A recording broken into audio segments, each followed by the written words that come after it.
ವಿದ್ಯಾರ್ಥಿಗಳೇ, ನಾವೀಗಾಗಲೇ ಅಂಬಿಕಾ ತನಯದತ್ತರವರು ಬರೆದಿರುವಂಥ ನನ್ನ ಹಾಡು ಅನ್ನುವಂಥ ಒಂದು ಎರಡನೆಯ ಒಂದು ಪದ್ಯವನ್ನು ಮುಗಿಸಿದ್ದೇವೆ. ಈಗ ನಾವೇನು ಮಾಡೋಣ ಅಂತಂದರೆ ಡಾಕ್ಟರ್ ಬೆಟಗೇರಿ ಕೃಷ್ಣ ಶರ್ಮ ಅವರು ಬರೆದಿರುವಂಥ ಸೀಮೆಯ ಕಲ್ಲು ಅನ್ನುವಂಥ ಒಂದು ಪಾಠವನ್ನು ನೋಡೋಣ. ಮೊದಲು ನಾವೇನು ಮಾಡೋಣ ಅಂತಂದರೆ ಲೇಖಕರ ಪರಿಚಯವನ್ನು ಮಾಡಿಕೊಳ್ಳೋಣ. ತದನಂತರ ನಾವೇನು ಮಾಡೋಣ ಅಂತಂದರೆ ಆ ಒಂದು ಪಾಠದ ಬಗ್ಗೆ ಅಧ್ಯಯನ ಮಾಡೋಣ. ಇಲ್ಲಿ ಲೇಖಕರ ಪರಿಚಯದಲ್ಲಿ ಅವರು ಹೇಳುತ್ತಾರೆ, ಆನಂದ ಕಂದ ಎಂಬ ಕಾವ್ಯನಾಮದಿಂದ ಕನ್ನಡ ಸಾಹಿತ್ಯದಲ್ಲಿ ಚಿರಪರಿಚಿತರಾದ ಬೆಟಗೇರಿ ಕೃಷ್ಣ ಶರ್ಮ ಅವರ ಹುಟ್ಟೂರು ಬೆಳಗಾವಿ ಜಿಲ್ಲೆಯ ಗೋಕಾಕ್ ತಾಲೂಕಿನ ಬೆಟಗೇರಿ ಅನ್ನುವಂಥ ಒಂದು ಗ್ರಾಮ. ಬಹುಶಃ ನಿಮಗೆಲ್ಲರಿಗೂ ಗೊತ್ತಿರ್ಬೋದು ಬೆಟಗೇರಿ ಗ್ರಾಮ. ಈ ಬೆಟಗೇರಿ ಕೃಷ್ಣ ಶರ್ಮ ಅವರ ಕಾವ್ಯನಾಮ ಅಂದರೆ ಅದು ಆನಂದ ಕಂದ. ನಿಮಗೀಗಾಗಲೇ ನಾನು ಹೇಳಿದಂತೆ ಎಲ್ಲ ಸಾಹಿತಿಗಳು ಕೂಡ ಏನು ಮಾಡ್ತಾರೆ ಅಂತಂದರೆ, ಮೊದಲೇನು ವಚನಕಾರರಿದ್ರಲ್ಲ ಅವರು ಏನು ಮಾಡ್ತಿದ್ರು, ತಾವು ಪೂಜಿಸುವ ಅಂದರೆ ತಾವು ಆರಾಧಿಸುವ ದೇವರ ಹೆಸರನ್ನೇ ಅವ್ರು ಏನು ಮಾಡ್ತಾಯಿದ್ರು, ವಚನಗಳ ಅಂಕಿತವನ್ನಾಗಿ ಇಟ್ಕೊಳ್ತಾ ಇದ್ರು. ತದನಂತರ ಹೊಸಗನ್ನಡ ಸಾಹಿತ್ಯಕ್ಕೆ ಬಂದಂತೆ ಇಲ್ಲಿರುವಂಥ ಎಲ್ಲ ಸಾಹಿತಿಗಳೇನು ಮಾಡಿದರು ಅಂತಂದರೆ ತಮ್ಮ ಹೆಸರುಗಳನ್ನೇ ಅವರು ಕಾವ್ಯನಾಮಗಳನ್ನಾಗಿ ಇಟ್ಕೊಳ್ಳಿಕ್ಕೆ ಪ್ರಾರಂಭ ಮಾಡಿದರು. ಫಾರ್ ಎಕ್ಸಾಂಪಲ್ ನೀವು ಕುವೆಂಪುರವರ ಹೆಸರು ಕುಪ್ಪಳ್ಳಿ ವೆಂಕಟಪ್ಪನವರ ಮಗ ಪುಟ್ಟಪ್ಪ ಅನ್ನುವಂಥದ್ದಿತ್ತು. ಆದರೆ ಸಾಹಿತ್ಯ ಕ್ಷೇತ್ರದಲ್ಲಿ ಅವರ ಒಂದು ಕಾವ್ಯನಾಮ ಅಂತಂದರೆ ಕುವೆಂಪು. ಬೇಂದ್ರೆಯವರದ್ದು ಹೆಸರು ಕೂಡ ನಾವು ಈಗಾಗಲೇ ನೋಡಿವಿ. ದ.ರಾ. ಬೇಂದ್ರೆ ಅನ್ನುವಂಥ ಹೆಸರು ಅವ್ರಿಗಿದ್ದರೂ ಕೂಡ ಅವ್ರೇನು ಮಾಡಿದರು ಅಂತಂದರೆ ಅಂಬಿಕಾ ತನಯದತ್ತ ಅನ್ನುವಂಥ ಒಂದು ಕಾವ್ಯನಾಮವನ್ನು ಇಟ್ಕೊಂಡ್ರು. ಅಂದರೆ ಸಾಹಿತ್ಯ ಕ್ಷೇತ್ರದಲ್ಲಿ ಹಲವಾರು ಜನ ಏನು ಮಾಡಿದರು ಅಂತಂದರೆ ಕೆಲವೊಂದಿಷ್ಟು ಕಾವ್ಯನಾಮಗಳನ್ನು ಇಟ್ಕೊಂಡ್ರು. ಅದೇ ರೀತಿ ಈ ಬೆಟಗೇರಿ ಕೃಷ್ಣ ಶರ್ಮ ಅವರು ಕೂಡ ಆನಂದ ಕಂದ ಅನ್ನುವಂಥ ಕಾವ್ಯನಾಮದಿಂದ ಕನ್ನಡ ಸಾಹಿತ್ಯದಲ್ಲಿ ಚಿರಪರಿಚಿತರಾಗಿರುವಂಥ ಒಬ್ಬ ವ್ಯಕ್ತಿ ಅನ್ನುವಂಥ ಮಾತನ್ನು ಹೇಳ್ತಾರೆ. ಸಾಹಿತ್ಯ ಕ್ಷೇತ್ರದಲ್ಲಿ ಇವರು ತಮ್ಮನ್ನು ತಾವು ಗುರುತಿಸಿಕೊಂಡದ್ದು ಆನಂದ ಕಂದ ಅನ್ನುವಂಥ ಒಂದು ಕಾವ್ಯನಾಮದಿಂದ ಅನ್ನುವಂಥ ಮಾತನ್ನು ಹೇಳ್ತಾರೆ. ಇವರ ಊರು ಬೆಳಗಾವಿ ಜಿಲ್ಲೆಯ ಗೋಕಾಕ್ ತಾಲೂಕಿನ ಬೆಟಗೇರಿ ಅನ್ನುವಂಥ ಒಂದು ಗ್ರಾಮ. ಇವರು ಕ್ರಿಸ್ತಿಶಕ 1900ರಲ್ಲಿ ತಂದೆ ಶ್ರೀನಿವಾಸರಾವ, ತಾಯಿ ರಾಧಾಬಾಯಿ ಅವರ ಪುತ್ರನಾಗಿ ಜನಿಸಿದರು. 1900ರಲ್ಲಿ ಇವರೇನು ಮಾಡ್ತಾರೆ ಅಂತಂದರೆ ತಂದೆ ಶ್ರೀನಿವಾಸರಾವ, ತಾಯಿ ರಾಧಾಬಾಯಿಯವರ ಉದರದಲ್ಲಿ ಅವರ ಮಗನಾಗಿ ಜನಿಸ್ತಾರೆ. ಸಾಹಿತ್ಯ ಕ್ಷೇತ್ರದಲ್ಲಿ ಇವರ ಸಾಧನೆ ಅನ್ನುವಂಥದ್ದು ಗಮನಾರ್ಹವಾಗಿದೆ ಅನ್ನುವಂಥ ಮಾತನ್ನು ಹೇಳ್ತಾರೆ. ಇಲ್ಲಿ 1 ಅಂಕದ ಪ್ರಶ್ನೆಗಳನ್ನಾಗಿ ನಿಮ್ಗೆ ಯಾವ ರೀತಿ ಕೇಳ್ತಾರೆ ಅಂತಂದರೆ, ಬೆಟಗೇರಿ ಕೃಷ್ಣ ಶರ್ಮ ಅವರ ಕಾವ್ಯನಾಮ ಯಾವುದು ಅಂತಾದರೂ ಕೇಳ್ಬೋದು, ಅಥವಾ ಅವರ ಹುಟ್ಟೂರು ಯಾವುದು ಅಂತಾದರೂ ಕೇಳ್ಬೋದು, ಅಥವಾ ಅವರ ತಂದೆ ತಾಯಿಗಳ ಹೆಸರೇನು ಅನ್ನೋದನ್ನು ಕೂಡ ಕೇಳ್ಬೋದು. ಆ ಕಾರಣಕ್ಕಾಗಿ ಸ್ವಲ್ಪ ಅವುಗಳ ಕಡೆ ನಿಮಗೆ ಗಮನ ಇರಲಿ. ಸಾಹಿತ್ಯ ಕ್ಷೇತ್ರದಲ್ಲಿ ಇವರ ಸಾಧನೆ ಗಮನಾರ್ಹವಾದುದು ಅಂಥೇಳಿ ಹೇಳ್ತಾರೆ. ಕಾವ್ಯ, ಕತೆ, ಕಾದಂಬರಿ, ಬಾನುಲಿ ರೂಪಕ, ವಿಮರ್ಶೆ, ಸಂಪಾದನೆ, ಸಂಶೋಧನ, ಜಾನಪದ, ಸಂಸ್ಕೃತಿಯ ಅಧ್ಯಯನ, ಹೀಗೆ ಸಾಕಷ್ಟು ವೈವಿಧ್ಯಮಯ ಸಾಹಿತ್ಯವನ್ನು ರಚಿಸಿದ್ದಾರೆ. ಇಲ್ಲಿ ಹೇಳ್ತಾರೆ ಸಾಹಿತ್ಯದ ಹಲವಾರು ಪ್ರಕಾರಗಳಲ್ಲಿಯೂ ಕೂಡ ಕೃಷಿಗೈದಿರುವಂಥ ಒಬ್ಬ ಶ್ರೇಷ್ಠ ವ್ಯಕ್ತಿ ಅಂತಂದರೆ ಬೆಟಗೇರಿ ಕೃಷ್ಣ ಶರ್ಮ ಅನ್ನುವಂಥ ಒಂದು ಮಾತನ್ನು ಹೇಳ್ತಾರೆ. ಪತ್ರಿಕಾ ಸಂಪಾದಕರಾಗಿ ಕೂಡ ಅವರು ಒಳ್ಳೆಯ ಕೆಲಸ ಮಾಡಿದ್ದಾರೆ. ಅಲ್ಲದೆ ಕೇವಲ ಸಾಹಿತ್ಯ ಕ್ಷೇತ್ರಗಳಲ್ಲಷ್ಟೇ ಅಲ್ಲದೆ ಪತ್ರಿಕಾ ಸಂಪಾದಕರಾಗಿಯೂ ಕೂಡ ಅವರು ಮಹತ್ವದ ಲೇಖಕರಾಗಿ ಒಳ್ಳೆಯ ಕೆಲಸ ಅವರು ಮಾಡ್ಯಾರ ಅನ್ನುವಂಥ ಮಾತನ್ನು ಹೇಳ್ತಾರೆ. ಮುಂದುವರೆದು ಆಧುನಿಕ ನವೋದಯ ಕನ್ನಡ ಸಾಹಿತ್ಯದಲ್ಲಿ ಇವರು ಮಹತ್ವದ ಲೇಖಕರಾಗಿ ಕಂಡುಬರುತ್ತಾರೆ ಅವರು ಹೇಳ್ತಾರೆ. ಆಧುನಿಕ ನವೋದಯ ಕನ್ನಡ ಸಾಹಿತ್ಯ ಅಂದರೆ ನಮ್ಮ ಆಧುನಿಕ ನವೋದಯ ಸಾಹಿತ್ಯದಲ್ಲಿ ಅತ್ಯಂತ ಹೆಸರುವಾಸಿಯಾಗಿರುವಂಥ ಒಬ್ಬ ಲೇಖಕ ಅನ್ನುವಂಥ ಮಾತನ್ನು ಹೇಳ್ತಾರೆ. ರಾಜಯೋಗಿ ಮಲ್ಲಿಕಾರ್ಜುನ ಇವರ ಐತಿಹಾಸಿಕ ಕಾದಂಬರಿಗಳು 2 ಕಾದಂಬರಿಗಳನ್ನು ಅವರು ರಚನೆ ಮಾಡ್ಯಾರ. 1ನೇದು ರಾಜಯೋಗಿ, 2ನೇದು ಮಲ್ಲಿಕಾರ್ಜುನ ಅನ್ನುವಂಥ 2 ಕಾದಂಬರಿಗಳು. ಇವುಗಳನ್ನು ಕೂಡ 1 ಅಂಕದ ಪ್ರಶ್ನೆಗಳನ್ನಾಗಿ ನಿಮಗೆ ಕೇಳುತ್ತಾರೆ. ಮುಂದುವರೆದು ಮಾತನಾಡುವ ಕಲ್ಲು, ಜನಪದ ಜೀವನ, ಇವು ಇವರ ಕಥಾ ಸಂಕಲನಗಳು. ಇಲ್ಲಿ ಮಾತನಾಡುವ ಕಲ್ಲು, ಜನಪದ ಜೀವನ ಇವು ಇವರ ಕಥಾ ಸಂಕಲನಗಳು ಅಂಥೇಳಿ ಹೇಳ್ತಾರೆ. 2 ಕಾದಂಬರಿಗಳನ್ನು ಬರೆದಾರೆ.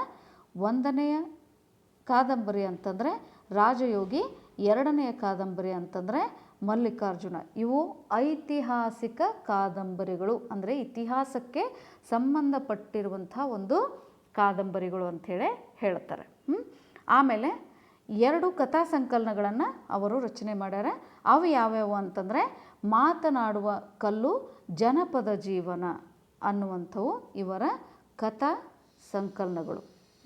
ಮುಂದುವರೆದು ಕರ್ನಾಟಕ ಚಾರಿತ್ರಿಕ ಸಂಗತಿಗಳ ಬಗ್ಗೆ ಇವರು ನಡೆಸಿದ ಸಂಶೋಧನೆ, ಕನ್ನಡಿಗರ ಗುಣ ವಿಶೇಷಣ ಮತ್ತು ಹಬ್ಬ ಹರಿದಿನಗಳ ಬಗೆಗೆ ಮಾಡಿದ ಅಧ್ಯಯನ ಈಗಲೂ ಪ್ರಸ್ತುತವಾಗಿದೆ. ಇಲ್ಲಿ ಇವರೇನು ಮಾಡ್ತಾರೆ ಅಂತಂದರೆ ಕರ್ನಾಟಕ ಚಾರಿತ್ರಿಕ ಸಂಗತಿಗಳ ಬಗ್ಗೆ ಒಂದು ಸಂಶೋಧನೆಯನ್ನು ಮಾಡ್ತಾರೆ.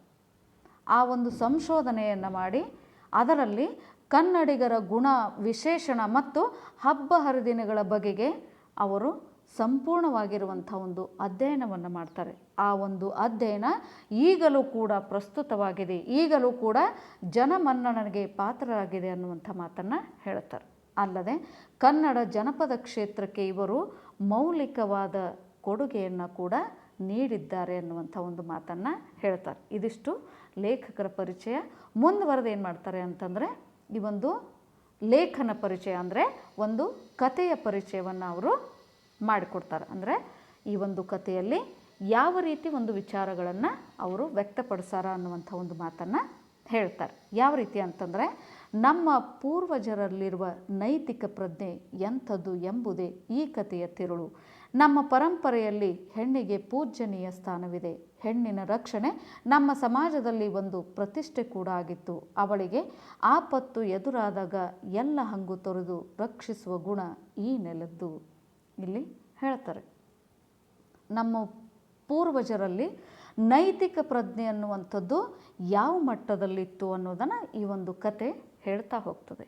ಅಲ್ಲದೆ ನಮ್ಮ ಪರಂಪರೆಯಲ್ಲಿ ಹೆಣ್ಣಿಗೆ ಪೂಜನೀಯ ಒಂದು ಸ್ಥಾನವನ್ನು ಯಾವ ರೀತಿ ಕೊಟ್ಟಿದ್ರು, ಹೆಣ್ಣಿನ ರಕ್ಷಣೆ ನಮ್ಮ ಒಂದು ಸಮಾಜದ ಪ್ರತಿಷ್ಠೆನೂ ಕೂಡ ಆಗಿತ್ತು. ಅಕಸ್ಮಾತ್ ಯಾವುದಾದ್ರೂ ಹೆಣ್ಣಿಗೆ ಆಪತ್ತು ಬಂದಿತ್ತು ಅಂತಂದರೆ ಎಲ್ಲ ಹಂಗುಗಳನ್ನು ತೊರೆದು ಆ ಹೆಣ್ಣು ಮಗಳನ್ನು ರಕ್ಷಿಸುವಂಥ ಗುಣ ಈ ನೆಲಕ್ಕೆ ಯಾವ ರೀತಿ ಇತ್ತು ಅನ್ನೋದನ್ನು ಅವರು ಹೇಳ್ತಾರೆ.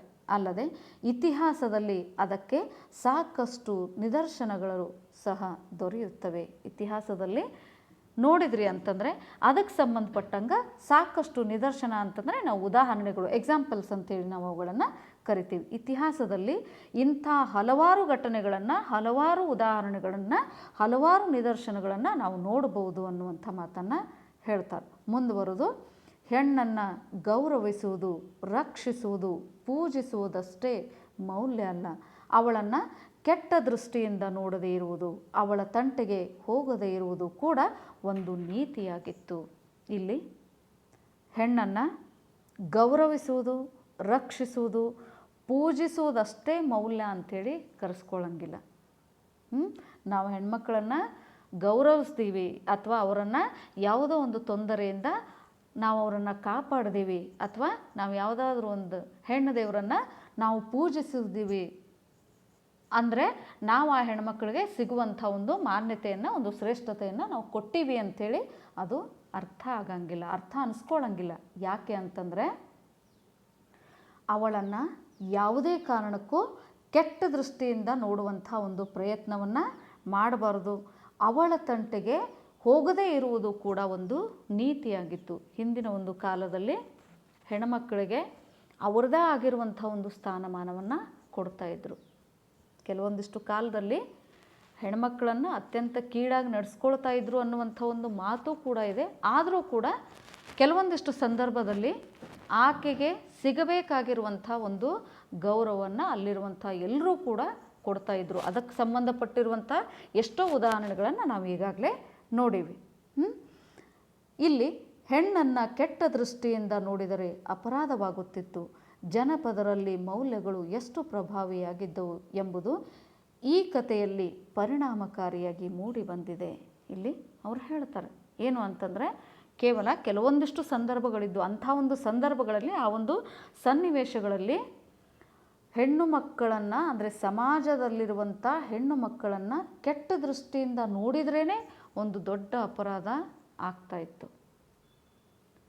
ಆ ರೀತಿಯಲ್ಲಿ ಆ ಒಂದು ಮಟ್ಟದಲ್ಲಿ ಜನಪದರಲ್ಲಿ ಮೌಲ್ಯಗಳು ಬಹಳ ಪ್ರಭಾವಿಯಾಗಿದ್ದವು ಅನ್ನೋದನ್ನು ಈ ಒಂದು ಪ್ರಸ್ತುತ ಕತೆ ನಿಮ್ಮ ಮುಂದೆ ಎಳೆ ಎಳೆಯಾಗಿ ಬಿಚ್ಕೊಳ್ತದೆ. ಯಾವ ರೀತಿ ಹೆಣ್ಮಕ್ಕಳಿಗೆ ಒಂದು ಗೌರವವನ್ನು ಸೂಚಿಸ್ತಾ ಇದ್ದರು, ಯಾವುದೇ ಒಂದು ಸನ್ನಿವೇಶ ಸಂದರ್ಭದಲ್ಲಿ ಆಕೆಗೆ ತೊಂದರೆಗಳು ಬಂದಾಗ ಯಾವ ರೀತಿ ಜನ ಆಕೆಯನ್ನು ರಕ್ಷಣೆ ಮಾಡ್ತಾಯಿದ್ರು, ಪೂಜನೀಯ ಸ್ಥಾನವನ್ನು ಯಾವ ರೀತಿ ಆಕೆಗೆ ಕೊಡ್ತಾಯಿದ್ರು ಅನ್ನೋದನ್ನು ಒಂದು ಪರಿಣಾಮಕಾರಿಯಾಗಿ ಈ ಒಂದು ಕತೆ ಇಲ್ಲಿ ಹೇಳುವಂಥ ಒಂದು ಪ್ರಯತ್ನವನ್ನು ಮಾಡ್ತದೆ. ಪ್ರಸ್ತುತ ಕಥೆಯನ್ನು ಬೆಳುವಲದ ಬದುಕು ಅನ್ನುವಂಥ ಸಮಗ್ರ ಕಥಾ ಸಂಪುಟದ ಮಾತನಾಡುವ ಕಲ್ಲು ಸಂಕಲನದಿಂದ ಆಯ್ದುಕೊಳ್ಳಲಾಗಿದೆ ಅನ್ನುವಂಥ ಒಂದು ಮಾತನ್ನು ಹೇಳ್ತಾರೆ. ಇಲ್ಲಿ ನಿಮಗೊಂದು ಪ್ರಶ್ನೆ ಬರ್ತದೆ, ಈ ಒಂದು ಕಥೆಯನ್ನು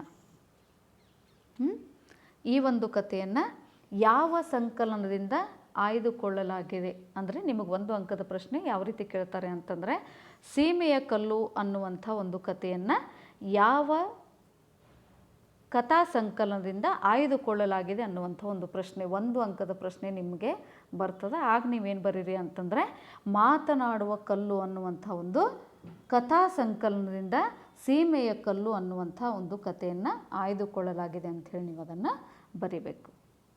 ಆ ರೀತಿ ಬರೆದಿದ್ದೇ ಆದರೆ ನಿಮಗೆ 1 ಅಂಕ ಸಿಗ್ತದೆ. ಇದಿಷ್ಟು ಡಾಕ್ಟರ್ ಬೆಟಗೇರಿ ಕೃಷ್ಣ ಶರ್ಮರವರ ಪರಿಚಯ ಹಾಗೂ ಈ ಒಂದು ಕಥೆಯ ಒಂದು ಪರಿಚಯ.